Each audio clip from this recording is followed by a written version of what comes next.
Assalamualaikum warahmatullahi wabarakatuh. Jumpa lagi pemirsa dengan saya Greseli, Sarjana Hukum Magister Hukum dari DPD Asosiasi Advokat Indonesia, bekerja sama dengan TVRI Sumatera Selatan mencerdaskan kehidupan bangsa dan negara. Pemirsa, sore hari ini kita akan mengangkat tema tentang implementasi Undang-Undang 20 tahun 2003 tentang Sistem Pendidikan Nasional, yang mana pendidikan merupakan kebutuhan dasar dan hak azazi dari semua rakyat Indonesia, sehingga oleh sebab itu kami akan mensosialisasikan tentang sistem pendidikan nasional bersama dengan narasumber yang sudah kami undang pada sore hari ini, yaitu Bapak Dr. Hasanal Mulkan SHMH.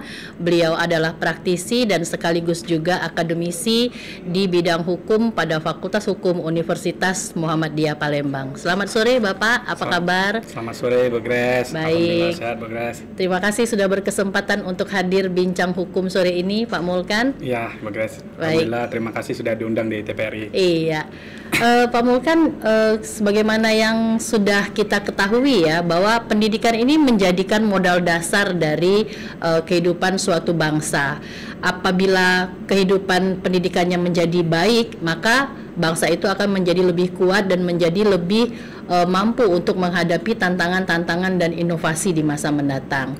Menurut Pak Mulkan sendiri, apakah sistem pendidikan nasional yang saat ini sudah dituangkan dalam Undang-Undang 20 tahun 2003 ini sudah memenuhi standar dan kriteria pendidikan yang dibutuhkan oleh generasi muda, atau justru masih ada perlu perbaikan-perbaikan dalam sistem kependidikan kita? Silakan Pak. Baik, terima kasih Bu Gres sebelumnya. Ya, jadi kalau kita mengacu dengan Undang-Undang Nomor 20 Tahun 2023 tentang Sistem Pendidikan Nasional, itu kan kita wajib bahwa kita ini untuk melaksanakan pemerataan wajib katakanlah sekolah ya, menyelesaikan sekolah dan pemerataan di seluruh Indonesia. Betul gitu. Jadi untuk mencerdaskan, kata Ibu Gresta tadi, mencerdaskan kehidupan bangsa dan bernegara. Nah, siapa lagi kalau bukan generasi muda atau anak-anak kita nanti untuk meneruskan bangsa Indonesia ini. Jadi apakah sistem ini sudah sesuai, apakah sudah dijalankan secara implementasi oleh baik itu dinas pendidikan ya kan, atau ke pemerintah gitu kan, ataupun penyelenggara pendidikan, masyarakat gitu ya, masyarakat gitu Bu Grace. Nah, sekarang ini banyak problem. Mungkin kalau dikatakan sudah berjalan, ya kita sudah berjalan. Iya, betul. Sejatinya kita sudah duduk di sini sudah menjalani suatu pendidikan. Iya, gitu. Apalagi Bapak sudah sendiri dokter saat ini. Ya, dokter juga. Sebentar lagi kan dokter juga. Insya Allah, kita amin. ya. Baik. Iya, tapi namun pada prinsipnya pendidikan nasional pada hari ini menjadi sorotan gitu ya kan. Baik gitu. Mungkin orang tua murid gitu yang masuk SD, SMP, sekolah menengah, apalagi bentar lagi sudah ujian gitu Bu Gres. Dan memang sebetulnya apa yang Bapak sampaikan itu ini menjadi problem di masyarakat kita ya, apalagi dengan sistem pendidikan yang pada saat ini mengacu dengan teknologi. Beberapa sekolah menerapkan sistem pendaftaran melalui jalur online atau menggunakan teknologi yang sudah dipersiapkan baik itu oleh perangkat sekolahnya maupun dari kementerian sendiri. Tetapi yang menjadi permasalahan adalah tidak semua orang tua itu familiar dengan perangkat digital ini. Nah, ini bagaimana Pak menurut Bapak? Apakah memang kita dalam hal ini pendidikan dasar dan menengah sudah siap dengan pemberlakuan sistem digitalisasi pendidikan seperti ini? Ya, jadi pemerintah itu sudah menjalurkan semuanya lebih cepat, pengen ya, lebih mudah, lebih praktis. Tujuannya seperti itu. Seperti itu. Namun kendalanya di masyarakat kan banyak yang masih belum memahami atau kurang mampu menggunakan akses digital. Apakah masyarakat sudah mempunyai HP, mempunyai internet di desa-desa? Betul. Apakah sosialisasi ini sudah diterapkan? Nah, ini yang mungkin perlu kita soroti ya Pak ya, karena kan ternyata sistem pendidikan yang berbasis digital seperti ini menjadi kendala. Ada yang seharusnya siswa bisa diterima di suatu sekolah, tetapi karena memang sistem digitalisasi ini memberikan akses-akses yang terbatas, sehingga anak tersebut tidak bisa mendapatkan pendidikan yang maksimal di sekolah yang dia tuju. Ini bagaimana Pak? Ya, inilah yang menjadi problem pada masyarakat saat ini. Ya, Ibu Grace. Jadi banyak orang tua itu terkendala untuk mendaftarkan anaknya secara online. Betul, Ibu Grace. Sangat betul sekali. Ini sudah sampai digugat di MK ini, Ibu Grace. Oh, sudah ada gugatan di MK ya? Iya. Terkait mungkin ada beberapa yang memang pembayaran kursi. Nah, ini gitu, menarik Pak. Ini menarik sekali. Karena sebetulnya begini ya, pemirsa juga ingin bertanya bagaimana nih kalau misalnya ada sistem yang diterapkan oleh sekolah-sekolah tertentu, sekolah-sekolah yang katakanlah berbasis pendidikan yang menengah ke atas tapi kategorinya bertaraf internasional. Ya, mereka kan menerapkan ada skema pembayaran dan tidak semua masyarakat kita mampu untuk membayar tersebut. Sedangkan azas dari Undang-Undang Pendidikan Sistem Pendidikan Nasional itu sendiri adalah memberikan kesempatan seluas-luasnya kepada peserta didik, dalam hal ini pendidikan dasar dan menengah. Tetapi dengan adanya skema berbayar ini kan akhirnya hak-hak anak itu kan tidak terpenuhi secara maksimal. Ini apakah kalau kita bicara dari aspek pidananya, apakah sistem yang diberlakukan dengan skema pembayaran ini masuk dalam kategori pungli atau bagaimana, Pak? Jadi gini, Ibu Grace, berdasarkan Undang-Undang Nomor 20 Tahun 2003 Pasal 11 itu tidak ada untuk pemungutan pembayaran itu tidak ada. Iya, bahkan di putusan Mahkamah Konstitusi juga membebaskan. Ya. Iya, jadi tidak ada untuk sekolah negeri itu khusus untuk memungut uang penerimaan mahasiswa baru itu atau SPNB, sistem penerimaan peserta didik baru gitu. Nah, jadi tidak ada itu, Bu Grace. Jadi apabila ada terjadi, ya itu bisa dikatakan pungli itu. Iya, cuma kan gini permasalahannya, Pak ya. Anak-anak didik ini atau yang masih bersekolah di menengah, SMP, SMA gini kan, mereka pengen sekolahnya itu sekolah yang favorit. Gitu kan, dengan standar sekolah yang fasilitasnya memadai, begitu kan, tenaga pendidiknya juga yang memang sudah mumpuni. Tetapi dengan standar skema berbayar tadi, padahal kan kita udah tahu di dalam konstitusi kita menganggarkan 20% dari APBN itu untuk biaya pendidikan. Nah, ini praktek-praktek skema pembayaran seperti ini apakah perlu ditertibkan atau bagaimana, Pak? Atau memang sudah menjadi kultur ya, sehingga menurut beberapa kalangan itu ya kalau memang mau mendapatkan fasilitas pendidikan yang terbaik harus juga mengeluarkan beberapa biaya. Itu gimana, Pak?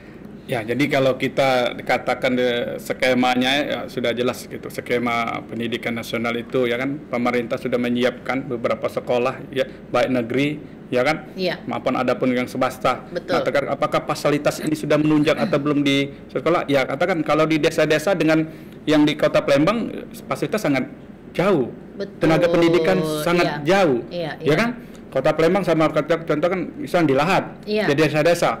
Ya itu baik tenaga pendidikan itu masih kurang yang sarjana gitu ya kan, maupun fasilitas. Nah, bagaimana ini untuk penerimaan kita pembahas penerimaan mahasiswa baru, apakah perbayar gitu ya kan? Ya kalau masuk SD, SMP, SMA itu tidak ada perbayar gitu. Bagaimana seharusnya gitu, apabila itu ada kebijakan ataupun secara khusus kalau melakukan penerimaan mahasiswa itu secara perbayar, nah ini patut dipertanyakan. Ya kan? Bagaimana? Apakah dia minta uang sumbangan penerimaan mahasiswa baru, ya kan?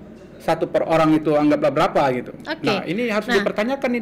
Terkait skema pembayaran ini sebetulnya ada campur tangan ya dari komite. Karena memang sebetulnya di dalam Peraturan Menteri Pendidikan Nasional itu sendiri ada yang namanya komite sekolah. Dan komite sekolah ini terdiri dari para wali murid dan juga beberapa tokoh-tokoh yang dianggap oleh sekolah tersebut mempunyai kontribusi.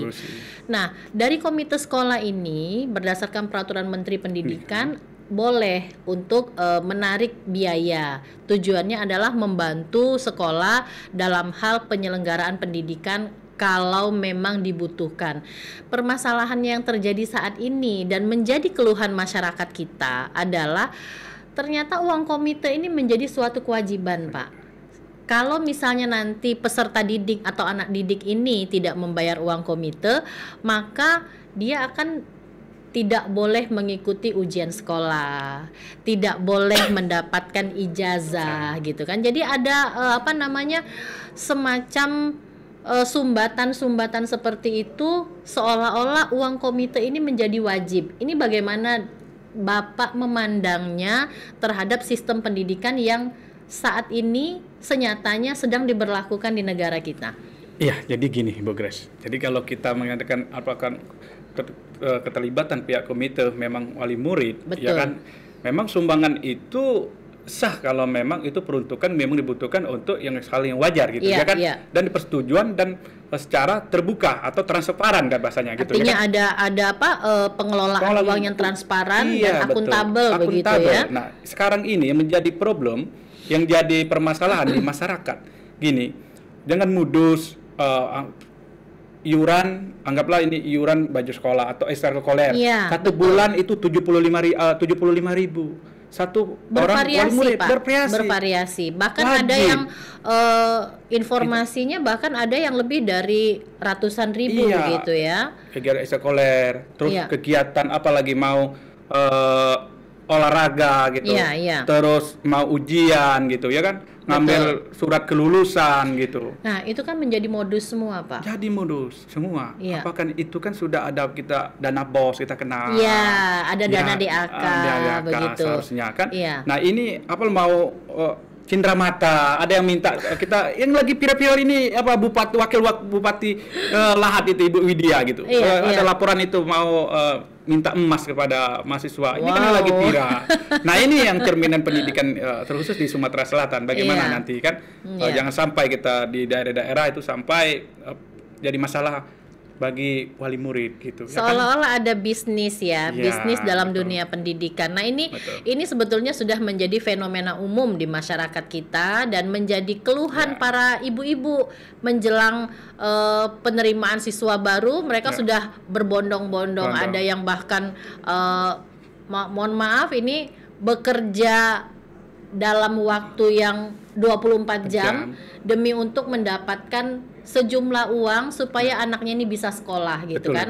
Padahal negara sudah memberikan fasilitas yang sangat mumpuni sehingga sekolah-sekolah tersebut seharusnya tidak lagi memungut bayaran atau mematok harga untuk satu kursi itu sekian juta gitu ya. Karena ini sudah menjadi rahasia umum begitu. Nah, ini Pak, bagaimana dengan adanya harga yang sudah ditetapkan oleh satu sekolah terkait dengan penerimaan siswa baru untuk kursi-kursi yang akan diduduki nih oleh si siswa pendidikan menengah maupun pendidikan dasar ya. Jadi kita fokusnya ini adalah pendidikan dasar dan menengah, begitu Pak. Jadi kalau sekolah sudah menetapkan harga-harga itu kan kebijakan apakah sudah resmi dari pemerintah? Ataukah membuat kebijakan sendiri gitu, Bu Grace? Nah, ini kan patut dipertanyakan dulu. Kalau memang misalnya ada dari kebijakan pemerintah kan harusnya mereka lampirkan begitu ada turunan kalau bahasanya gitu, hukumnya turunan dari pemerintah. Nah, ini dan harus itu jelas. Menjadi pemberitahuan resmi kepada masing-masing wali murid gitu ya, supaya nanti wali murid tidak merasa ada sesuatu hal yang perlu atau tidak perlu mereka laporkan begitu. Jangan sampai kita juga kan ada pengumuman, tahap penyelesaian syarat-syaratnya. Ketika mendaftar online dia susah. Ya kan akses susah gitu. Betul. Ya kan bagaimana SDM-nya, bagaimana wali muridnya untuk mendaftar secara online gitu, Bu Grace. Ya kan? Sedangkan dia juga masih ngantri, Bu Grace. Betul. Sampai subuh katanya gitu ngantri. Saya punya pengalaman pribadi ya Pak ya. Ini kebetulan di luar daerah. Jadi pada saat itu saya ada keperluan untuk dokumen-dokumen tertentu yang harus saya cetak begitu ya. Jadi saya pakai ada suatu warnet. Ternyata apa ini kok penuh sekali gitu ya. Ternyata di warnet itu orang pada antri untuk melakukan pendaftaran siswa baru. Benar, nah, di sana saya baru tahu bahwa ternyata sekarang sistem pendidikan atau sistem pendaftaran siswa baru ini sudah melalui proses dan menggunakan digitalisasi. Ada sisi positifnya dan ada sisi negatifnya gitu. Nah, kalau menurut Bapak sendiri setuju nggak sih Pak kalau misalnya sistem pendaftaran sekarang ini menggunakan basis digitalisasi sebagaimana yang sudah diterapkan saat ini? Jadi kalau kita untuk mempermudah seharusnya pemerintah juga mempersiapkan. Oke. Ya kan? pendampingan, sarananya, sosialisasinya, begitu. Internetnya lancar atau tidak itu, Bu Grace, ya kan? Betul. Dan ditentukan wilayah-wilayah. Kalau perdesaan gimana gitu, Bu Grace? Betul sekali. Ya kan? Ya kalau udah kota juga masih banyak internet yang tidak terlalu support gitu kan, karena SDM-nya gitu. Betul. Ya kan? Nah, ini yang menjadi dimanfaatkan oleh oknum gitu, ya kan? Iya. Tadi untuk mengisi kursi gitu. Artinya kalau misalnya sistemnya ini mengalami gangguan, maka kan dia nggak bisa masuk tuh. Dengan dia nggak bisa masuk, artinya kuotanya ini kan masih banyak yang bersisa gitu.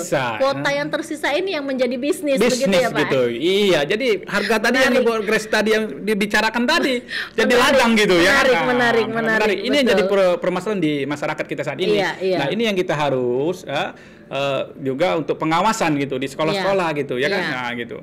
Nah, pengawasan yang seperti Bapak sampaikan ini kan, ini pernah juga terjadi di sekolah yang menetapkan taraf internasional. Mungkin Bapak pernah dengar adanya program Cambridge ya, di salah satu sekolah tidak perlu kita sebutkan gitu ya. Menjaga etika gitu kan. Nah, sekolah ini ternyata dengan program Cambridge ini menggunakan mata uang euro gitu kan. Artinya apa? Sistem pendidikan yang kita gunakan berdasarkan basisnya itu adalah Undang-Undang Nomor 20 Tahun 2003 tidak mengenal yang namanya mata uang euro. Jadi semuanya itu justru diberikan fasilitas seluas-luasnya berdasarkan kepentingan dari masing-masing masyarakat ya untuk mendapatkan pendidikan yang layak dan setara dengan tidak membeda-bedakan suku, ras, bangsa dan agama begitu ya. Nah, ternyata ada eksklusif itu menggunakan mata uang euro dan saya pun baru tahu gitu kan sedemikian hebatnya bisnis pendidikan di nggak usah jauh-jauh deh di kota Palembang aja gitu. Nah, ini bagaimana Pak pada saat Bapak menemukan situasi yang seperti ini atau kondisi yang seperti ini, apakah kita bisa langsung melakukan pelaporan atau kita bisa langsung melakukan koreksi? Dan seandainya pun kita mau melakukan pelaporan atau koreksi, ini sebaiknya kita lakukan ke mana supaya nanti jalurnya nggak salah sasaran gitu? Ya, jadi kan banyak sekali wali murid ini sebenarnya sudah mengetahui keberatan gitu, Bu Grace. Betul, ya kan? betul. Udah keberatan, namun takut gitu. Karena takut anaknya dibully, atau dipersulit, diperhambat gitu. Betul. Seharusnya padahal kita sudah ada secara online untuk pelaporan gitu atau ke dinas pendidikan gitu ya kan, untuk melaporkan oknum-oknum tersebut gitu ya kan. Betul nah sekali, ini Pak. harus ditindaklanjuti juga gitu kan, seperti ya kita sampaikan yang kemarin ada pelaporan, kita contoh aja. Di Kabupaten Lahat kita sebutkan kabupaten kita tempat kelahiran saya gitu ya. Jadi ada yang minta emas gitu ya kan, dilaporkan dan sudah ditindaklanjuti secara tegas itu ya oleh pendidikannya juga dievaluasi gitu ya kan. Nah, ini wakil bupati langsung turun ini. Ini yang memang pengawasan seperti pelaporannya kita pelaporan masyarakat itu yang dibutuhkan ketika ada mengetahui ada suatu kejahatan atau suatu pungli di sekolah itu ya harus dilaporkan gitu. Nah, ini kan kadang-kadang kan masyarakat kan kita tidak semua masyarakat kita memahami jalurnya, Pak. Seperti yang saya katakan tadi kan kita butuh instrumen untuk pelaporan. Apalagi kalau misalnya ini ya mohon maaf masyarakat desa yang tidak mempunyai pengetahuan lebih dan merasa bahwa dia tidak paham dengan hukum, tapi dia membutuhkan pendidikan. Nah, ini kan citra buruk yang akhirnya timbul pada dunia pendidikan kita. Walaupun tidak menutup mata, ada banyak prestasi juga yang sudah dibuat dunia pendidikan, yaitu adanya Indonesia Mengajar gitu ya. Jadi di Indonesia Mengajar itu dulu ada sistem yang namanya Indonesia Mengajar. Masing-masing mahasiswa pada program studi keguruan dan ilmu kependidikan itu mereka diharuskan mengikuti yang Indonesia Mengajar itu. Dan ini sebetulnya sangat membantu, Pak. Karena adik-adik mahasiswa ini langsung terjun ke masyarakat dan memberikan pengajaran tanpa biaya gitu. Nah, apakah nanti program Indonesia Mengajar ini nanti akan menjadi kesinambungan ke depan? Karena memang sebetulnya kalau kita bandingkan sistem pendidikan kita dengan negara-negara tetangga sangat jauh. Sangat jauh ya. Kita nggak usah bandingkan dengan negara Eropa deh, dengan Malaysia aja ya. Yang tadinya kita sebagai tempat orang Malaysia itu belajar, sekarang justru kita yang terbalik belajar dari mereka. Itu bagaimana Pak, pendapat Bapak? Iya, kita sangat setuju gitu. Maksudnya kan guru mengajar gitu, program-program yang sudah diterapkan pemerintah, ada ruang guru gitu. Betul. Ruang guru yang banyak sekali. Nah, tapi apakah ini sudah masuk sampai ke pelosok-pelosok desa gitu? Kalau kita lihat ini kan hanya hadir di kota-kota gitu, Ibu Grace. Betul ya kan, sekali, makanya Pak. Tidak pemerataan gitu, Ibu Grace, ya kan? Maka saya sangat riskan juga gitu. Kita lihat juga pengajar-pengajar juga kita ada yang belum memang sarjana gitu. Banyak, gitu, masih banyak fasilitas belum menunjang gitu di daerah. Nah, sangat ini apakah tadi program itu akan diteruskan? Saya sangat mendukung itu. Dan pemerintah juga baik itu dinas pendidikan di daerah itu harus super sampai gitu. Iya, menggunakan itu beberapa support ataupun dan pendanaan diajukan oleh bupati gitu kan. Nanti harusnya bupati mengusulkan ke pusat gitu. Jadi sampai ke desa-desa semuanya akan merasakan semua gitu. Betul. Karena sebetulnya di dalam Undang-Undang Sistem Pendidikan Nasional itu sendiri itu ada campur tangan pemerintah.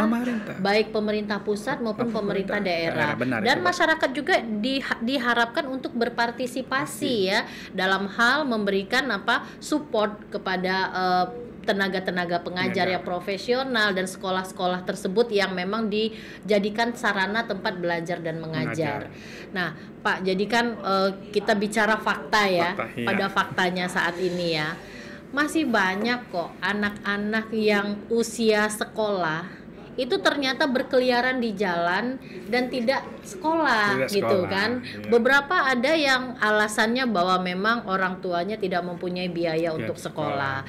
Nah, ini bagaimana Pak? Apakah memang kurang hadirnya pemerintah untuk memberikan fasilitas sekolah atau fasilitas pendidikan kepada anak-anak ini, atau justru tidak ada sinergi antara dinas pendidikan dengan dinas sosial? Karena memang kayaknya anak-anak yang berkeliaran di jalan ini harusnya mereka mendapatkan pendidikan yang setara dengan anak-anak yang lainnya.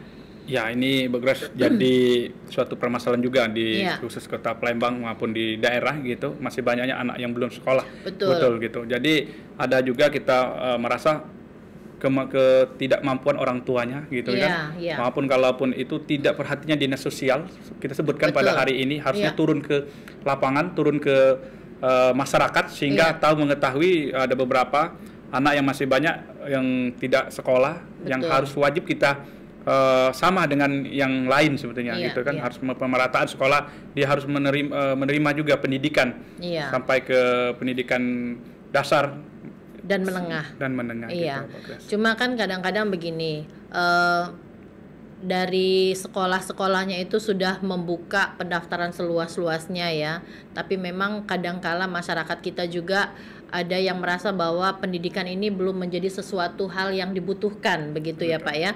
Jadi mereka menganggap bahwa yang penting sudah bisa baca tulis, tidak perlu sampai mengenyam pendidikan kayak Bapak sampai S3 sampai doktor gitu kan. Ini kan sangat miris, padahal kalau mereka menyadari bahwa pendidikan ini menjadi sesuatu yang urgent sampai dengan mereka dewasa nanti ya, karena itulah bentuk survive-nya mereka terhadap kehidupan yang akan mereka hadapi ke depan begitu.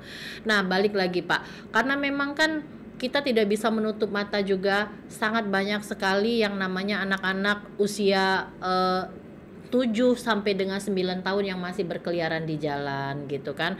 Bahkan ada yang memang mereka sama sekali tidak pernah mengenyam pendidikan. Ini bagaimana saran Bapak supaya anak-anak ini memang sama dengan anak lainnya mengenyam pendidikan dan mendapatkan pengetahuan yang layak untuk kehidupan mereka ke depan?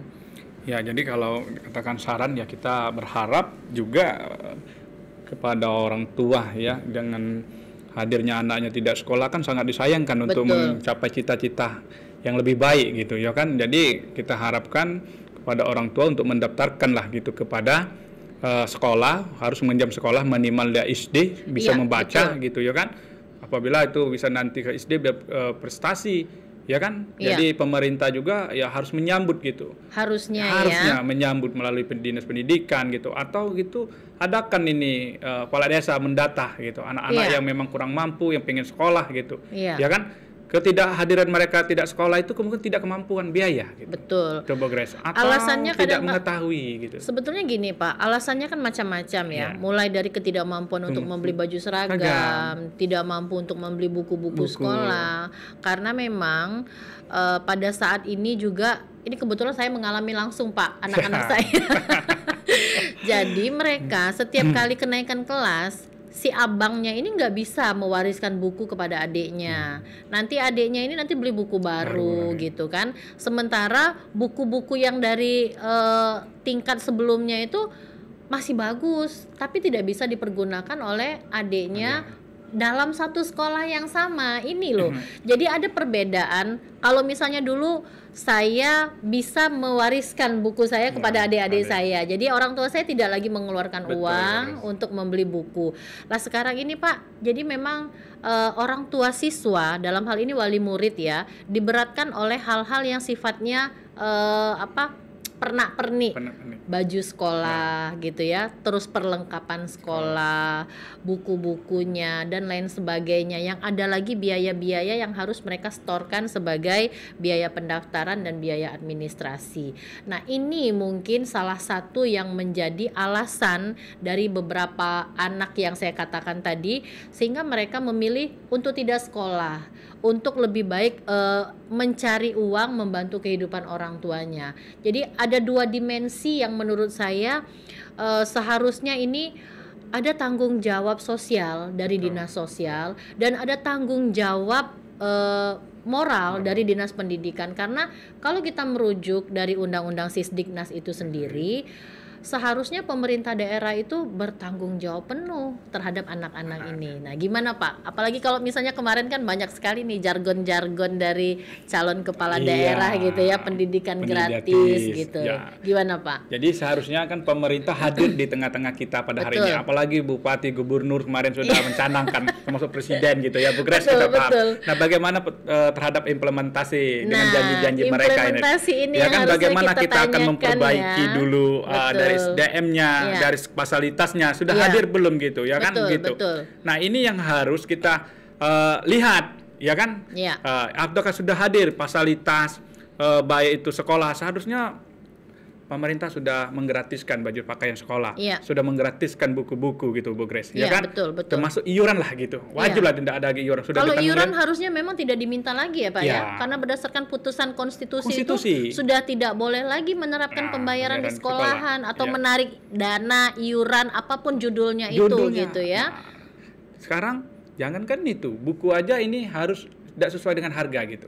Pak, harga buku itu sangat mahal loh. Iya, itu yang jadi orang tua yang banyak itu. Betul. Nah, ini yang jadi prinsip. Dan kata Ibu Grace tadi, setelah ini nanti ada adanya naik ke kelas 3, kakaknya naik ke kelas 2, nggak bisa dipakai gitu kan. Makanya kurikulum ini gitu. Padahal kurikulumnya sama gitu. Sama. Jadi ini yang menjadi pertanyaan saya ya. Setiap kali ganti menteri pendidikan, berganti juga kurikulum. Jadi membingungkan orang tua kan. Bukannya diganti semua itu. Betul. Iya, jadi nama pun berubah gitu. Iya. Ya kan? Ada lagi yang namanya kurikulum merdeka belajar gitu ya. Emangnya selama ini kita nggak merdeka? Merdeka. Nah ini sebenarnya saya tidak mau komen, nanti saya ini juga. Artinya ini semuanya berubah Ibu.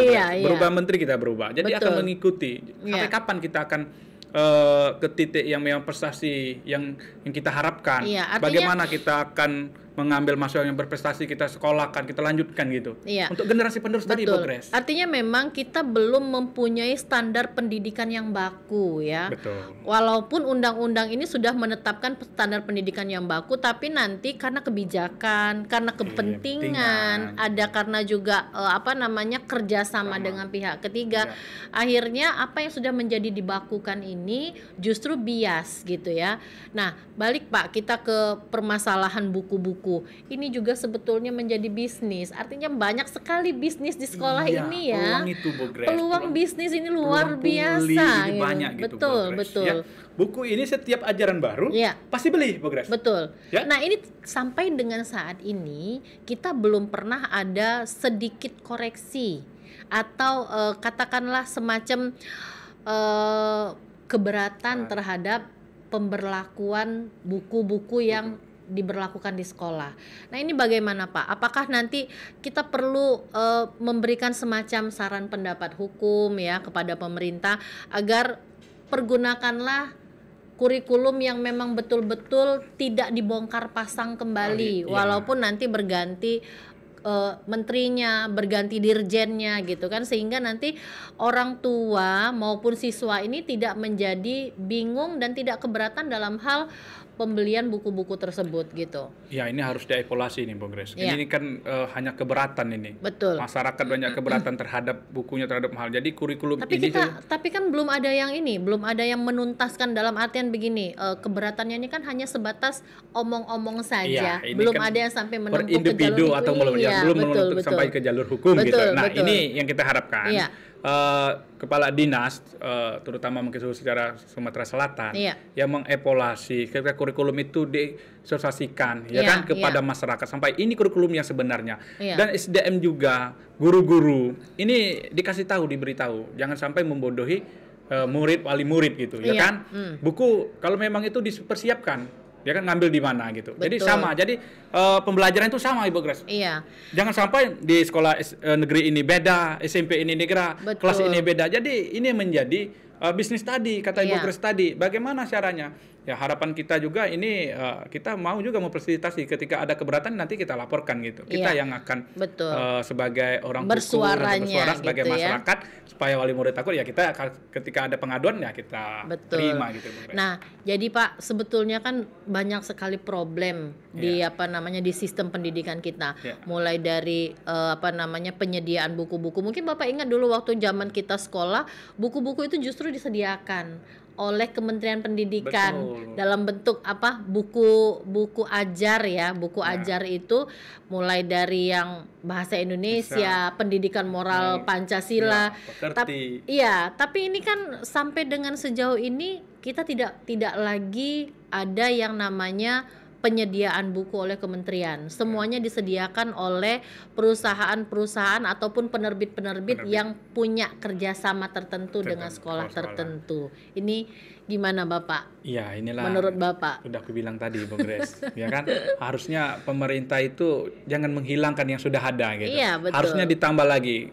Kalau ini dari pemerintah pusat ditambah provinsi, ditambah lagi bupati, ya kan, untuk menyediakan di tempat sekolah-sekolah tertentu. Nggak perlu lagi beli buku dong, Pak. Nggak perlu lagi beli buku. Betul. Dulu Pak Atau kalau misalnya harus menggunakan buku dari penerbit tertentu, itu menjadi kewajiban pemerintah daerah atau kewajiban negara yang mengadakannya gitu ya. Dulu saya ingat gitu, ya di zamannya salah satu gubernur gitu ya kan, berobat gratis, sekolah gratis, itu sangat membantu itu, Bu Grace. Nah, kenapa tidak bisa kita hadir lagi seperti itu, Bu Grace? Ya, baju gratis, seragam gratis, ATK gratis gitu. Nah, dan ini memang itu sangat membantu ya, sangat tidak ada lagi anak yang murid tidak sekolah gitu, Bu Grace. Nah, ini yang harus pemerintah harusnya kita adil. Kesinambungkan ya, bukan ganti pemimpin nanti ganti kebijakan. Ini yang terjadi seperti itu, Bu Grace, kan ini ganti pemimpin, ganti kebijakan. Gitu. Nah, azas dari Undang-Undang Sistem Pendidikan Nasional itu sendiri adalah adanya kebersamaan penegakan HAM ya dalam hal pendidikan. Saya lihat sebetulnya negara ini sudah cukup hadir dengan memberikan program KIP, Kartu Indonesia Pintar. Cuma dengan Kartu Indonesia Pintar ini kan hanya katakanlah kelompok yang menengah ke bawah mendapatkannya dengan persyaratan-persyaratan tertentu. Artinya apa? Masih ada diskriminasi padahal itu di dalam Undang-Undang Sisdiknas itu sendiri tidak mengenal yang namanya diskriminasi. Nah, ini bagaimana Pak? Apakah KIP ini memang menjadi salah satu solusi yang memberikan ruang bantu untuk peserta didik mendapatkan pendidikan yang maksimal, atau justru harus ditambah atau dikreasikan lagi menjadi KIP yang seperti apa agar pemenuhan pendidikan ini memang betul-betul maksimal nantinya?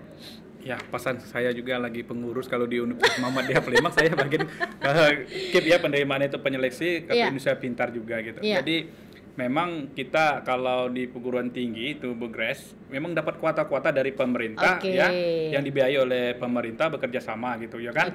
Jadi apakah KIP ini sangat membantu di masyarakat? Ya sangat membantu. Sangat membantu ya. Tapi bagaimana hanya kita seperti kadang kita menerima kuota 200, 150 itu sudah sangat membantu artinya juga. Itu ada kuotanya. Ada, Bu Grace, bukan diberikan seluas-luasnya begitu, bukan ya. Kita lihat juga prestasinya gitu ya kan. Ketidakmampuan orang tuanya. Gitu. Artinya memang tetap ada prasyarat-prasyarat tertentu. Ada prasyarat tertentu yang kita banyak ini di negeri gitu, Bu Grace. Kuotanya banyak di negeri. Kita berharap juga swasta ini kita diberikan kuota yang sama. Itu. Ini pesan jadi untuk penampungan ini. gitu, ini kan persaingan sengit itu. Betul. Gitu. Ini pesan moral sebetulnya. Iya, pesan moral kita gitu kan, supaya ini ya, ada adik juga yang mau nyambung ke perguruan tinggi ini, Bu Grace, banyak juga gitu ya kan yang dibiayai oleh pemerintah. Tapi pada saat ini kita bersyukur pemerintah sudah hadir juga dengan Kartu Indonesia Pintar. Tapi bagaimana penyelesaian kalau kita di Universitas Muhammadiyah Palembang itu penyelesaiannya dengan ketat gitu ya kan, dengan kita layaknya kita lihat ke survei ke lapangan, ke rumahnya gitu ya kan. Prestasinya apa saja yang diperolehnya, sehingga termasuk prestasi di bidang olahraga ya Pak ya, iya, atau seni gitu ya. Kalau di Muhammadiyah itu 30 juz dihafal langsung lulus gitu. Luar biasa. Artinya memang dia membentuk insan yang memang hafal Al-Qur'an begitu ya. Dengan misi kita tadi unggul dan Islami gitu. Baik. Pak, kalau kita perhatikan sekarang ya, sebetulnya ada korelasi nggak sih dengan kejahatan yang dilakukan anak?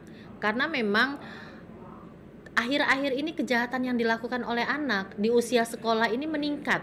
Mulai dari penggunaan narkoba, tawuran, terus ada lagi yang namanya judi online, ada lagi asusila. Nah, ini ada apa, Pak? Apakah memang sistem pendidikan kita yang hanya memberikan pengetahuan dan teknologi saja tapi tidak menyentuh kepada iman dan takwanya, atau bagaimana sehingga kok mereka ini melakukan kejahatan di usia sekolah begitu? Iya, Ibu Grace, ini kita sangat miris ya, Bu Grace. Memprihatinkan sekali ya, Pak ya. Sekarang ini ya.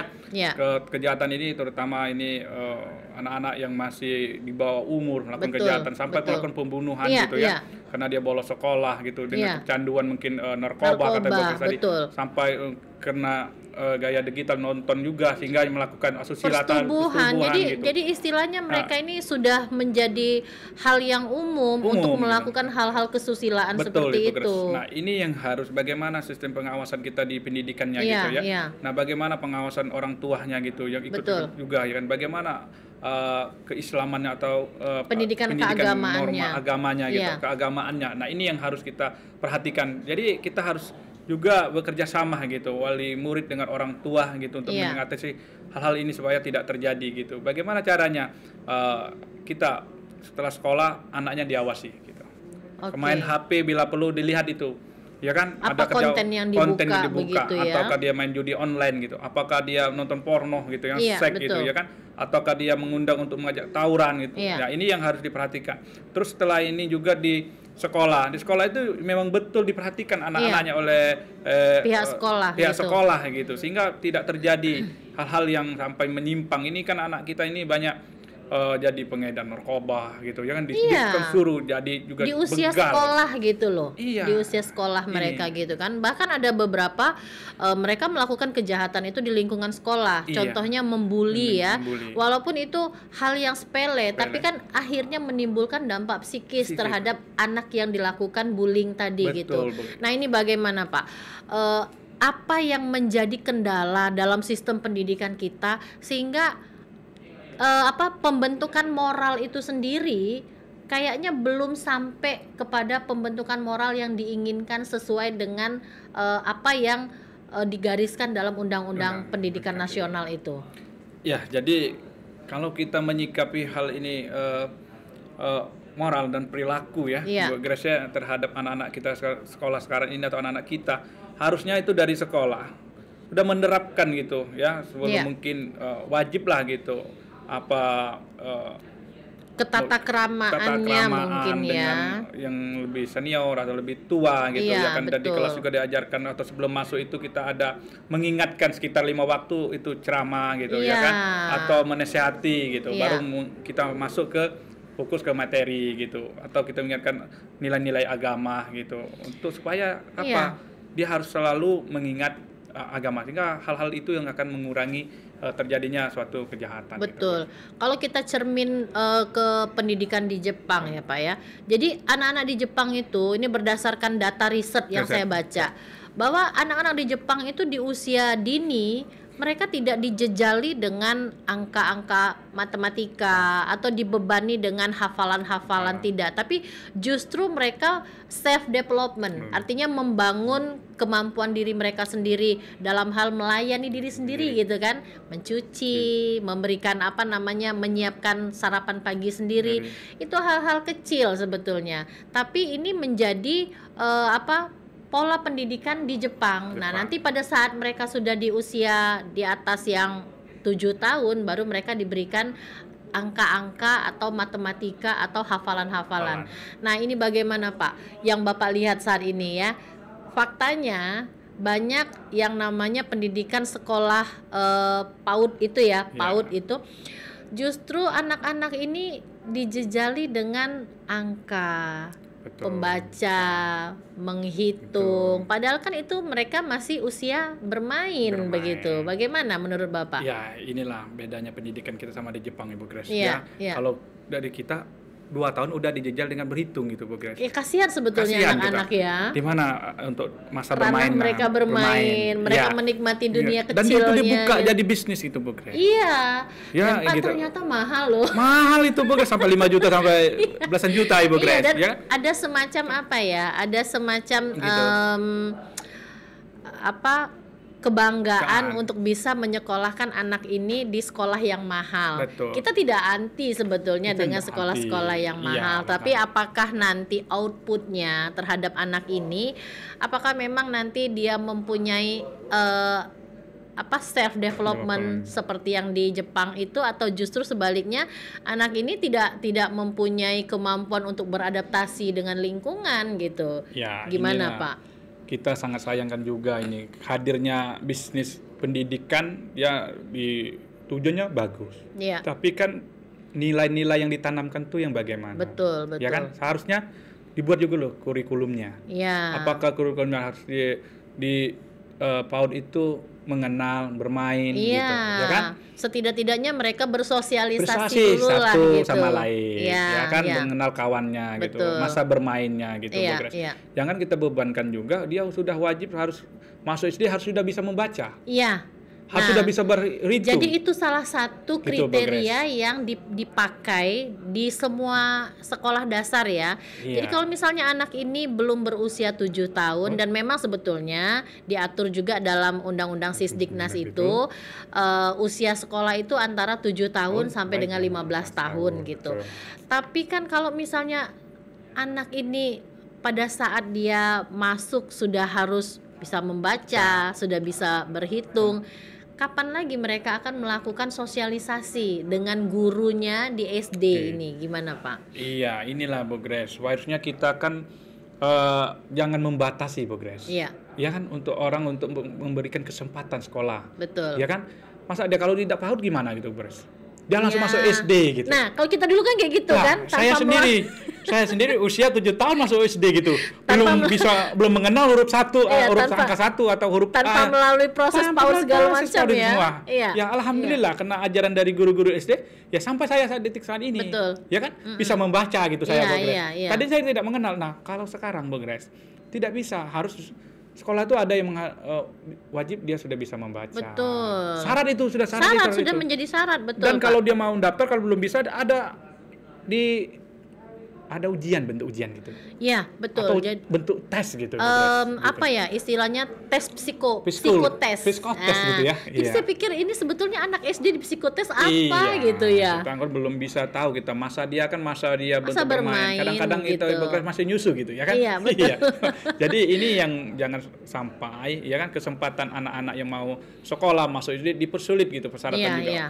Kita minta juga ini kepala dinas atau pemerintah ya kan. Ini untuk melihat itu sekolah-sekolah yang menerapkan kebijakan-kebijakan yang tidak perlu ke rakyat gitu, Bu Grace. Betul. Bagaimana pengawasannya gitu, Bu Grace? Iya. Bagaimana terhadap implementasi undang-undang itu. Betul. Ya kan wajib belajar gitu Bu Grace. Iya. Ya kan gitu. Nah, jadi wajib belajar yang dimaksudkan dalam undang-undang ini sebetulnya sudah tercapai apa belum sih Pak secara skala nasional gitu ya. Kalau dengan memperhatikan kondisi saat ini, apakah Bapak sudah bisa berpendapat pencapaian skala nasional untuk pendidikan dasar dan menengah ini sudah sesuai dengan apa yang diinginkan oleh pembentuk undang-undang atau bagaimana? Jadi kalau kita lihat dari undang-undang sendiri itu undang-undangnya sudah bagus itu Boris. Tapi bagaimana penerapannya? Betul, implementasinya implementasi ini yang sesuai harus dengan judul gitu, kita harus ada. Apakah sudah sampai implementasi diterapkan sesuai dengan undang-undang? Nah, bagaimana kadang-kadang juga penyelenggaranya tidak memahami dengan undang-undang itu sendiri sehingga membuat kebijakan-kebijakan yang tidak pro ke masyarakat atau pro ke wali murid gitu Bu Grace. Nah, implementasi ini yang kita harapkan bagaimana ke lapangannya gitu ya kan. Masih kita lihat ini ada studi dipintai, tidak studi tidak bisa ikut ujian. Betul. Syarat ada semacam menjadi persyaratan khusus ya. Syarat khusus. Nah, bagaimana apakah ini sudah sesuai atau sudah memenuhi kriteria di undang-undang? Ya, bagian kalau yang sekolah-sekolah ya kita anggaplah unggulan sudah memadai, sudah mencapai. Tapi bagaimana sekolah-sekolah yang di daerah gitu, kadang-kadang kita komputer aja berapa biji gitu. Dan ada juga sekarang ini kan sudah ada keharusan akreditasi Pak. Akreditasi pendidiknya, akreditasi sekolahnya. Karena akreditasi ini menjadi syarat untuk mendapatkan BOS dan DAK. Gitu kan. Jadi alangkah ribetnya gitu ya, banyak sekali beban dari sekolah ini harus memenuhi syarat akreditasi, harus begini, harus begitu. Sementara ada juga beberapa wali murid yang kadang-kadang tidak bisa menghargai tenaga pendidik. Ya, ada beberapa wali murid justru merasa kalau anaknya nanti dimarah atau anaknya nanti diberikan sanksi, itu orang tuanya melapor ke polisi. Banyak kejadian yang pernah terjadi di guru-guru baik itu di kota Palembang maupun di daerah. Jadi sehingga gurunya ini merasa bahwa tidak mendidik seperti yang saya bilang tadi, tidak kepada akhlaknya tapi kepada ya udahlah kalau mau masuk sekolah ya datang, kalau misalnya mau belajar ya ayo, nggak mau belajar juga tidak diberikan sanksi. Karena memang ada beberapa dari wali murid ini justru melakukan kekerasan terhadap gurunya. Nah, ini bagaimana Pak? Ada tindak kekerasan oleh wali murid terhadap guru? Ya, Bu Grace, dari sebelum saya menjawab itu saya cerita dulu sebentar sedikit. Baik. Kayaknya punya pengalaman pribadi. Jadi kalau dulu Bu Grace saya masih masuk SD, itu saya kalau tidak bisa kalian itu Bu Grace, dihukum dong. Pasti. Ya kan? Iya. Jadi kalau kita salah satu kadang-kadang tangan kita, kalau itu papan yang panjang itu Bu Grace ya. Ada penggaris ya. Gitu Bu Grace. Dan orang tua kita tidak mempersalahkan itu karena itu untuk kebaikan dan untuk pendidikan.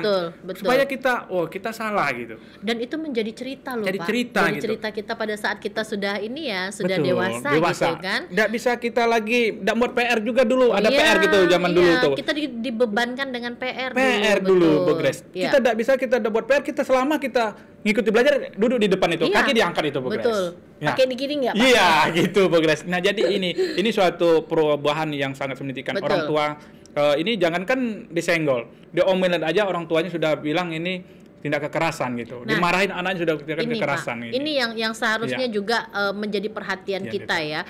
Artinya apa? Orang tua jangan alergi kalau misalnya anaknya diberikan pendidikan. Tidak selamanya pendidikan itu kan harus yang namanya ayo duduk bareng-bareng atau memberikan ceramah seperti itu. Kadang-kala memang harus ada sanksi kalau memang anak tersebut layak untuk disanksi. Tapi sanksi yang diberlakukan ini kan akhirnya menimbulkan semacam kesempatan bagi wali murid untuk menjatuhkan tenaga pengajar di suatu sekolah. Ini banyak Pak kejadiannya. Dulu pernah ada permasalahan seorang guru melakukan pemotongan rambut kepada siswanya, karena siswanya ini kan dilarang nggak boleh rambut panjang. Ternyata dipotong sama si gurunya. Si anak ngadu ke orang tuanya dan besoknya orang tua datang ke sekolah bawa gunting melakukan penggundulan terhadap guru tersebut. Ini gimana Pak fenomena seperti ini? Ya inilah kita sangat perhatian ya terhadap orang tua, menitipkan anaknya pendidikan di sana. Ketika mengikuti ada tata tertib gitu kan. Harusnya orang tua mengikuti aturan di sekolah gitu. Apakah tindakan ini positif atau negatif gitu kan. Kalau rambutnya panjang, ya wajar gitu.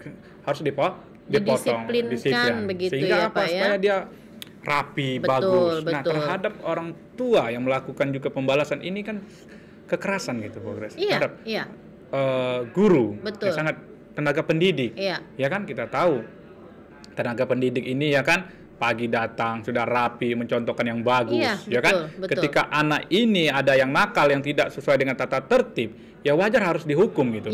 Dan orang tua harus menerima seharusnya gitu. Harusnya menerima, bukan membalas itu membalas. Nah ini yang terjadi fenomena di masyarakat, ya kan. Ada anaknya disenggol dikatakan kekerasan, ngelapor ke pihak kepolisian menerima juga dan ditindaklanjuti dan sampai ke persidangan bahkan. Iya, inilah bilang tadi harusnya juga seorang penegak hukum itu memilah-pilah, ya kan.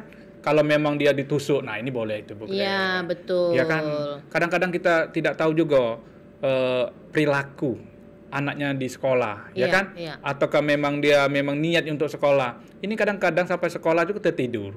Betul. Main game tadi kemalaman. Nah, pengawasan orang tuanya. Ada yang menjadi kasus ya Pak ya. Ini di daerah, tidak perlu saya sebutkan nama daerahnya. Jadi si anak ini mungkin terbiasa membuka akun-akun dewasa. Situs-situs porno gitu ya. Apa yang dia lihat di dalam situs itu dicoba kepada teman perempuannya gitu kan. Nah si teman perempuan ini melapor kepada gurunya bahwa ada upaya pelecehan dari si anak ini. Otomatis gurunya kan melakukan penertiban, didisiplinkan dan diberikan sanksi terhadap anak itu. Besoknya orang tua datang dengan membawa preman dan si guru ini dipukulin gitu kan. Dilaporkan, justru sebaliknya orang tuanya mengatakan bahwa anaknya dibully, anaknya diberikan sanksi dan lain sebagainya. Mereka melakukan visum loh Pak. Dan memang ada pemukulan pada saat itu ya. Nah ini kan artinya ada pergeseran nilai. Kalau Bapak tadi bilang dulu kita kena marah guru itu menjadi sesuatu yang biasa saja. Kita melapor kepada orang tua tidak menanggapi secara berlebihan. Kena marah kita. Kena marah. Iya, balik marah lagi orang tua kita ke kita. Ya jadi kita takut juga gitu kalau dulu gitu. Ya, jadi artinya percuma gitu kalau kita mau tuh ya kita marah lagi orang tua kita. Jadi kita takut juga melapor. Iya kan? Apalagi nilai kecil gitu. Lapor kalau dulu kan ada pekerjaan gitu, latihan. Ada yang merah gitu. Ya kan ada latihan gitu. Kalau kecil kita takut gitu. Iya, pasti kita nggak mau nunjukin lapor. Tidak mau nunjukin itu. Apa ada latihan tidak aja kita bilang. Malah kita sobek nilai kecil tadi gitu, Pak Grace. Ini yang ditanam oleh guru dulu dan orang tua kita dulu. Nah, ini yang hilang nilai-nilai ini yang saya maksud, Pak. Jadi kan dengan adanya kekerasan terhadap tenaga pendidik, terus juga pendidik juga akhirnya merasa tidak perlu untuk memberlakukan disiplin kepada anak didiknya. Nah ini kan ada ketimpangan Pak, sehingga pendidikan ini hanya mengedepankan ilmu dan pengetahuan saja, tapi mengabaikan nilai-nilai, contohnya nilai kepatuhan, kedisiplinan dan rasa malu gitu kan. Nah ini bagaimana Pak pergeseran nilai di dunia pendidikan yang sangat signifikan, bahkan di luar sekolah pun kita nggak dipanggilnya ibu lagi. Kadang-kadang dipanggilnya Ayu. Nah, ini bagaimana Pak? Ini fenomena ini, sangat bagus. Makanya tadi ketika kita di sekolah harusnya tata tertib disiplin itu memang harus dijalankan. Dan orang tua murid itu harus mengetahui tata tertib dan harus dijalankan gitu. Ya kan? Nah namun ini dianggap sepele baik sekolah, takut juga sekolah kalau melakukan tindakan takutnya nanti dilaporkan gitu Ibu Grace. Mending dilaporkan Pak. Ada juga yang melakukan kekerasan balik gitu kan. Nah ini yang jadi kita guru ngambil aman gitu. Betul. Mau belajar boleh, tidak juga boleh. Sehingga kan tidak ada lagi seperti dulu ketakutan antara murid dengan guru, ya kan? Murid dengan orang tuanya segan kalau kita bahasanya. Kalau ini mau datang masuk rumah keluar rumah tanpa salim lagi, iya, tanpa pamit lagi. Jadi nilai-nilai itu yang hilang, Pak. Bagaimana budi pekerti yang dulu kita kenal, betul, gitu kan? Nah, apalagi katanya sekarang kan sudah nggak ada lagi yang namanya, kalau dulu kan kita ada yang namanya pendidikan moral Pancasila PMP gitu ya.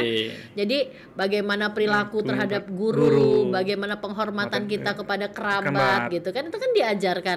Nah, ini kurikulum yang seperti ini mungkin dengan pergeseran teknologi, akhirnya kurikulum ini menjadi dikesampingkan. Padahal ini adalah nilai dasar harus kita tanamkan kepada anak, begitu ya. Jadi anak itu ketika kita tanamkan nilai-nilai agama, ya kan, sopan santun, betul, ya, budi pekerti, kaidah, sehingga dia patuh terhadap orang tua, patuh terhadap gurunya gitu. Ya kan, tidak ini malah melawan. Kita lihat ini di kelas-kelas enggak PR, nakal gitu. Dia melakukan semacam perlawanan terhadap gurunya dengan tidak sopan, dengan kekerasan gitu. Kadang-kadang ini melawan orang tua. Betul. Gitu. Nggak dikasih uang, malah bacok orang tua gitu. Itu kan sudah banyak terjadi. Ya. Ini memang kita harapkan juga kepada masyarakat yang memang menyekolahkan anaknya gitu, Bu Grace, untuk memang memperhatikan anaknya kita itu di rumah gitu, betul, ya kan. Jadi kalau maghrib itu, kalau kita dulu orang tua kita sudah sampai di rumah itu harus matikan TV, Pak. Matikan TV itu, Bu. Ya, karena besok kamu sekolah jam 6 sudah bangun. Betul. Bangun kita sudah berangkat sekolah gitu, Bu Grace, gitu. Ini yang memang norma nilai-nilai ini yang sudah bergeser. Iya. Gitu. Nah, kan kita sudah cukup banyak mendengar berita-berita tentang kenakalan anak, ya. Bagaimana guru diperlakukan oleh peserta didiknya, bagaimana guru diperlakukan oleh wali muridnya. Ada juga guru yang harus berhadap-hadapan dengan permasalahan hukum gara-gara pengelolaan dana BOS dan lain sebagainya. Kompleks sekali kayaknya dunia pendidikan kita ini, Pak. Iya. Jadi memang dunia pendidikan kita ini jadi sorotan tidak henti-henti gitu, Pak Grace. Betul. Ya, bagaimana juga menterinya ketika yang baru yang sudah kita bilang tadi akan kurikulum berganti juga. Iya. Bagaimana kita juga di bawah gitu ya, bagaimana juga yang SDM-nya yang harus, bagaimana yang belum mempenghuni, yang fasilitas yang belum memadai gitu, Bu Grace. Bagaimana lagi kata tadi yang masih banyak juga anak-anak yang belum sekolah gitu. Ini yang harus kita atasi. Pemerintah harus peduli, hadir di tengah-tengah masyarakat, jangan duduk di meja saja. Baik, menarik sekali pembicaraan kita ini hari ini, Pak, ya. Sebetulnya karena memang waktu yang terbatas, jadi kita agak terjeda sedikit untuk pembicaraan selanjutnya. Pemirsa, sebetulnya masih banyak yang akan kita bicarakan, tetapi karena keterbatasan waktu, yang dapat kita simpulkan adalah bahwa sistem pendidikan nasional ini sudah memberikan parameter yang baku untuk dilaksanakan, tetapi karena sesuatu dan lain hal masih ada banyak praktek-praktek bisnis pada dunia pendidikan, dan bahkan juga seharusnya pemerintah pusat dan pemerintah daerah itu bersinergi dengan pemerintah provinsi maupun pemerintah kabupaten agar memberikan pendidikan yang maksimal untuk semua anak bangsa. Demikian, Assalamualaikum warahmatullahi wabarakatuh.